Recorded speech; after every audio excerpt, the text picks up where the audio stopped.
आज हमारे CSR से हीरो मोटोकॉर्प ने 100 बाइक्स फायर सर्विसेज को दी है और बड़ी खुशी की बात है, क्योंकि अधिकतम फायर की जो रिपोर्ट्स आती है वो बड़े नैरो पैसेज के जो एरियाज हैं उनमें रिपोर्ट होती है, जहां पर बड़े हमारे फायर इक्विपमेंट्स नहीं पहुंच पाते। जो हीरो ने सहयोग किया है उससे अब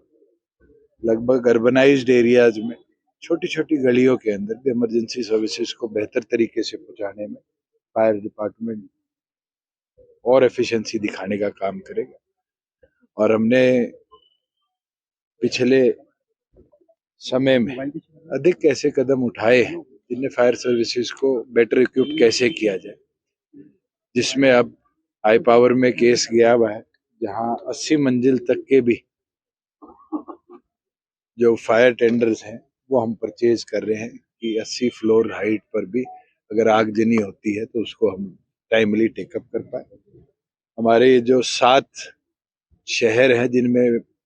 10 मंजिल से ऊपर के अपार्टमेंट्स या और कमर्शियल बिल्डिंग्स बनी हैं, उनको देखते हुए उन सब के अंदर भी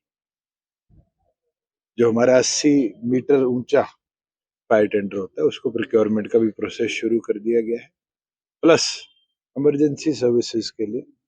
डिस्ट्रिक्ट वाइज जितने हमारे HSIDC और HSVP के सेक्टर्स में एलोकेटेड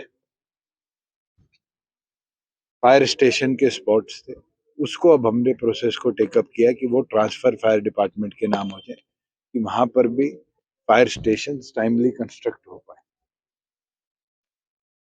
मुझे लगता है कि माननीय प्रधानमंत्री जी ने भी 2 साल पहले इसको एक टारगेट लिया था, हमने भी उसको आगे लेकर जाने का काम किया और आज जितनी हमारी गवर्नमेंट की इंफ्रास्ट्रक्चर्स हैं उनको सबको ऑलरेडी नोटिस इशू हो चुके हैं कि timely basic fire fighting equipment और फिर उसके साथ साथ plan for future fire fighting equipments वो डिपार्टमेंट को पुटअप करे। और अब धीरे धीरे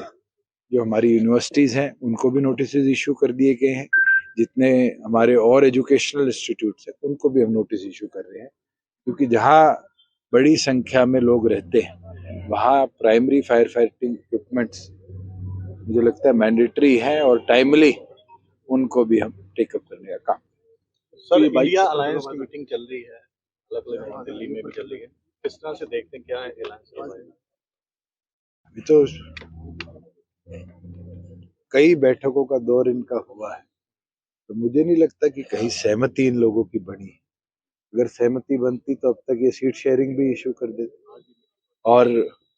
आने वाले भविष्य में भी मुझे इसको कोई गति मिलती नहीं। सर, लोकसभा चुनाव जी ने भिवानी की जो सीट है वो अनाउंस कर दी है सर, उसको लेकर के आपसी, क्योंकि आपका गठबंधन भी है, कोई चर्चा पहले हुई या फिर सीधे आपने? देखिए, अब भिवानी लोकसभा सीट पर डॉक्टर अजय सिंह चौटाला जी सांसद रहे हैं और मुझे लगता है कि संगठन के तौर पर भी आज के दिन हमें काम करना है और जैसे हमारे राष्ट्रीय अध्यक्ष ने कहा है, पार्टी के कार्यकर्ता अपने काम में जुट जाएंगे।